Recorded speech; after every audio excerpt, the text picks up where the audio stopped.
आमदार नसतानाही गाडीवर आमदार लोगो लावण्यात आलेला आहे। राष्ट्रवादीच्या जिल्हाध्यक्षाचा हा कारनामा आहे। उमेश पाटील यांच्या गाडीवर आमदार लोगो लावला गेला। विधानसभा आणि विधान परिषद सदस्यांनाच लोगो लावण्याचा अधिकार आहे, मात्र उमेश पाटील यांच्या गाडीवर आमदाराचा लोगो होता, त्यामुळे आता उमेश पाटील यांच्यावर कारवाई होण्याची शक्यता आहे।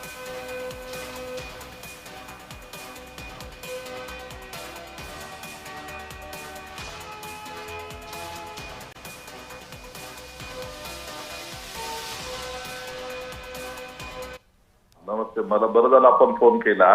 जी। आमदार नसताना गाडीवर आमदारचा लोगो लावणं हे चूकच आहे, ते लावलं नाही पाहिजे, ते बेकायदेशीर देखील आहे।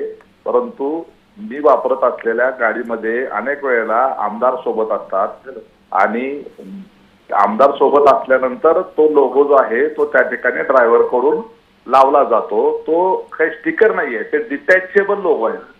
तो जो आहे ते स्टिकर असे परमनंट चिटकवलेला नाहीये, ते काढून लावता येईल अशा पद्धतीचं ते मॅग्नेट जोडलेलं ते ॲक्रेलिक शीट आहे, ते काढता येतं।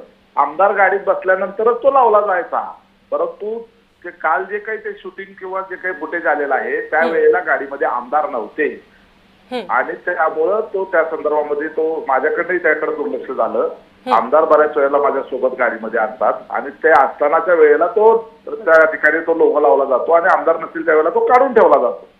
तो काल तो नेमका काढून ठेवला गेला नव्हता आणि आमदारही माझ्या सोबत नव्हते आणि त्याच्यामुळे या संदर्भातल्या बातम्या आलेल्या आहेत आणि त्या बाबतीमध्ये आता काळजी घेऊ आम्ही की आमदार असतील तरच तो लोगो त्या ठिकाणी तेवढ्यापुरतं ते लावला जाईल। आमदार नसताना लावण्याचा प्रश्न नाही।